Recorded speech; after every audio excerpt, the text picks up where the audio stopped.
Hi everybody, how's it going? Happy birthday, dear. Thank you, honey. Right now we are camping on the Fort Peck Reservoir up here in northeastern Montana. Some fun facts about this place. The reservoir is 137 miles long. It's huge. Fifth largest body of water in the U.S. It's man-made. Was made when they put a dam across the Missouri River up here. And it has more coastline than the entire state of California. It's huge. It's huge. And it's very pretty. And it's only, at full capacity, it's only 200 feet deep. So it's shallow, which means the water this time of year in the summer is nice and warm.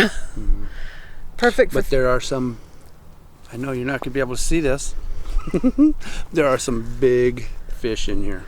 Yeah, they've been pulling 30-pound Chinook salmon out of here. So, gargantuous.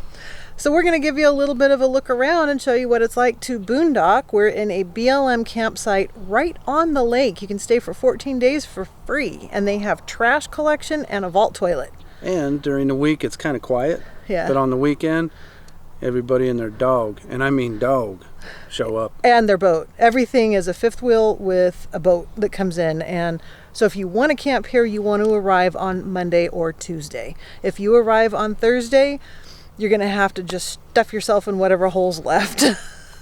But it's cool. It's a lot of fun.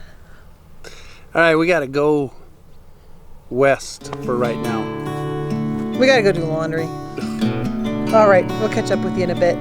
See ya.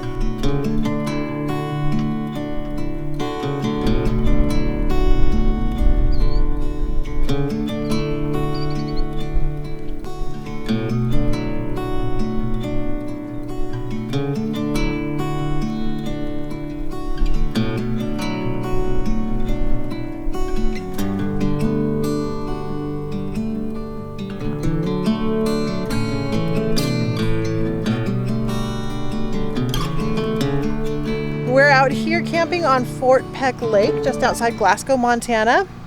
And we have made some friends here, and we want to introduce them to you. Today I'm here at Fort Peck Lake, at the dam. I'm going fishing. I'm so excited. I can't wait. Okay. What's your name? My name is Holland. I am, I guess you can say, like 10 years old. And what's special about today? Well, I get to hang out with my grandparents, which is really special, and I got to have dinner, and I got to have everything, and birthday party. And happy birthday! Thank you, guys. Hi, my name's Charlie, and we're at Fort Peck at the dam, and we're salmon fishing, and haven't caught anything. This one little one my grandma and grandpa caught, but we caught a big one. Awesome. And how long are you here for?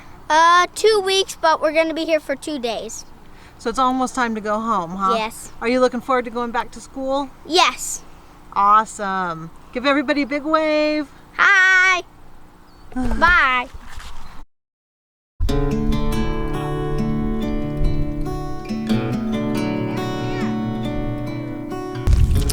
So we're out here enjoying our boondocking spot on Fort Peck Lake. It is a beautiful, warm, sunny day. We have our nieces with us today and are taking them paddleboarding. So it should be a fun afternoon.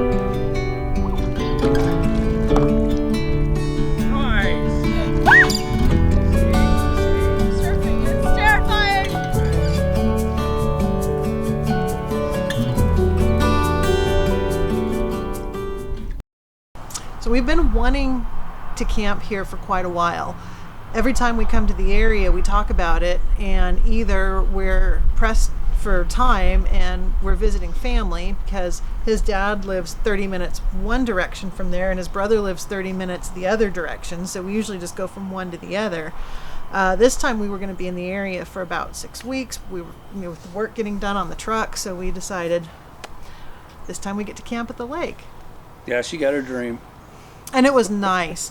None of the campsites are far away from the water. There was a little inlet behind us, and we had a path right down to the water. And the people in our little finger that brought their boats, they would bring their boats in and just shore anchor them right there at night. And that way they could just zip down from the trailer in the morning and head out and fish. And it made a nice protected area to take the girls out on the paddleboard. And it's not the only boondocking spot around the lake. There's a lot of different places around the lake you can pull in and boondock. And even on the other side of the dam, there's some boondocking there too. Yeah, those are the I don't want to say the easiest. Well, the easiest off of the main road 24. The other ones are a little farther south on 24, and the roads are okay. They're manageable. You don't want to be hauling rear end out through there. But then you get out on little cove areas, and there's some parts where they're down in the bottom, or there's some parts where you're parked up on top. They're a little bit, I don't even want to say harder to get into. A rig like ours, you have to think twice about getting in there. If you've got a pickup and a small trailer, you're golden.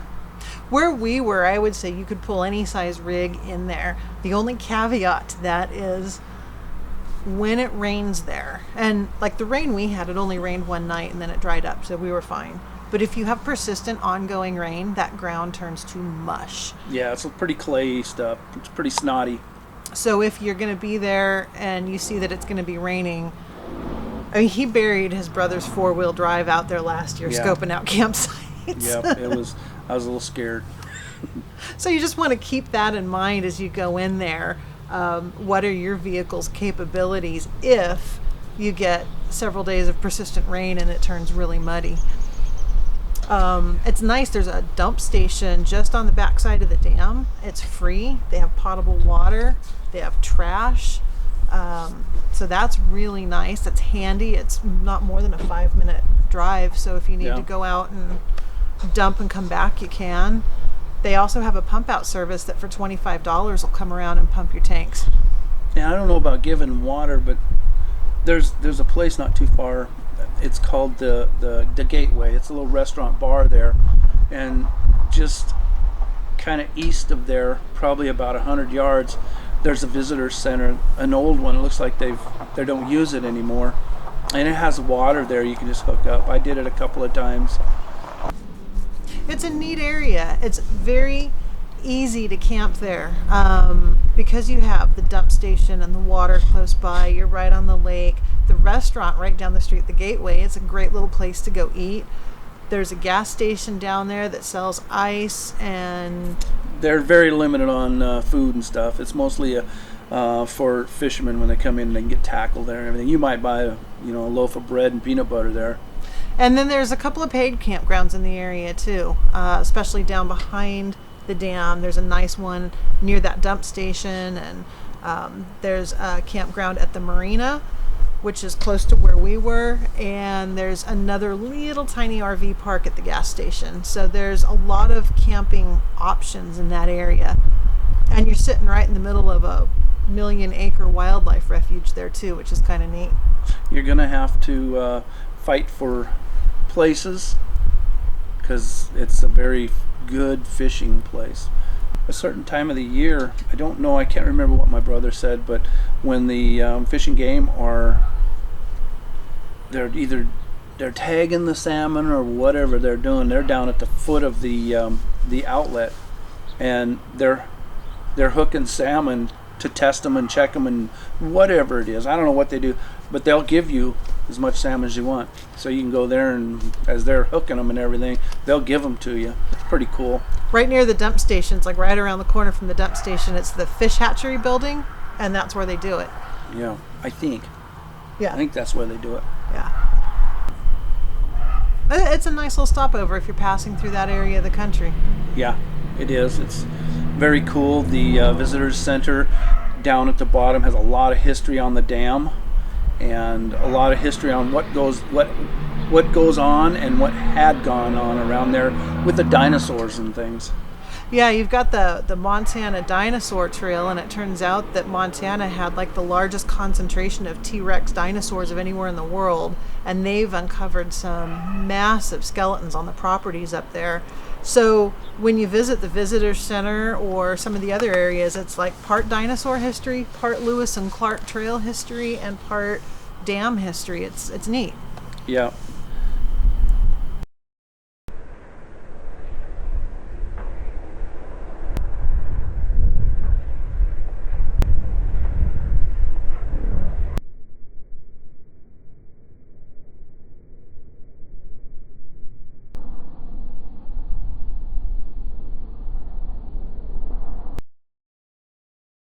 So how about that lightning storm?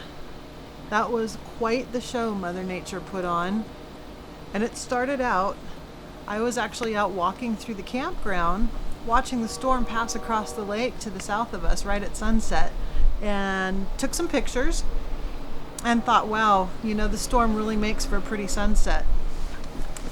Meanwhile, it was just building and building, and we saw it heading across the lake, and then all of a sudden the lightning hit after it got dark, and it was some of the most intense lightning I think I've ever seen. Yeah, and she's thinking, oh, this is going to be so beautiful. We're going to get some beautiful shots. And all I'm thinking about is my poor brother. He's going to get his rear end handed to him by Mother Nature. Because he lives about 40 miles down the lake, and that was where it was headed as we were watching it.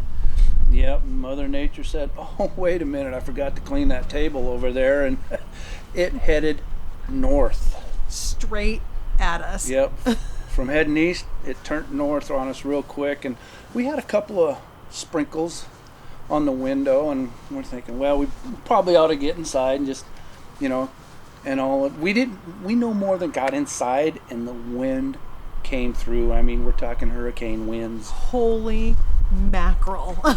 I've never been through anything like that. Yeah, it was pretty gnarly. And then once the winds got pushed through, then the rain and wind came through, and our slides were pushing in that far. Yeah, we had water pouring in under the sliding glass door, and where the slides were getting pushed in, and it was all we could do to grab bath towels and start putting them down and mopping up water because it was pouring in so fast. We had water running across the floor. Yeah, it was crazy. It was pretty gnarly. And the trailer's just rocking, Mm-hmm. And it come in about 9 o'clock, and probably about 11:30 it stopped. But for that whole time, there was a little bit of hail in it, and a lot of rain, and lots of wind and lightning. Yeah, crazy wind. And 2 campsites down from us, there were some people in a tent. Yeah, I kind of felt sorry for them. The good thing they had going for them, a little bit of good thing they had going for them, is their truck was parked here and their boat was parked there, and their tent was on the backside, and the wind was just hitting us Broadside. on this side, broadside, right at the door, and those poor people, it was a tent. It was a decent tent, probably 10 by 12 maybe? Yeah, possibly. And the next morning it was standing, so we thought, hey, they even survived. Well, come to find out, talking to some of the other campers, for 2.5 hours they were standing there stretched out as hard as they could, holding their tent up, trying to keep it from flipping over with them in it. Yeah, and they had to sleep in 3 inches of water. The next morning they got up and they just wadded it up and threw it away. It was done. Yeah, they just threw it in the trash bin. They were done. They looked like little drowned rats when they came out. Tails are all fluffed up and walking away. It's just like poor people.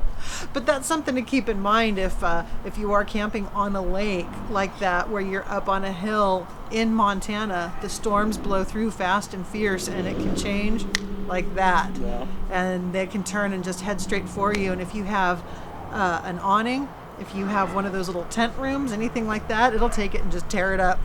Yep. Yeah, it came through, and we were picking up people's things around the house that were a mile away. It just scattered everything. Poor Wally, he got his rear end kicked. He was laying on his back with his feet in the air the next day. Yeah, they were going like this. It was pretty sad. Oh, that's our satellite dish. If you didn't, it's not the kid or the dog. Good morning, everybody. Today is travel day. We're leaving Fort Peck Lake. We've got everything on the truck done. I'll get a better shot for you, but there it is with the smart car hooked to the trailer for the first time. And everything came together exactly like we wanted it to. We've got enough room for our generator up against the cab. We have at least 4 feet clearance between the smart car and the nose of the trailer to give us plenty of room to turn. We can do a 90 if we need to. So now we're going to drive a whopping, 40 miles to his brother's house. And we're going to go help him out for a little bit before heading to the sugar beet harvest. So anyways, now it's time to see how this whole thing rides, all put together with the added weight of the bed and the smart car and everything else.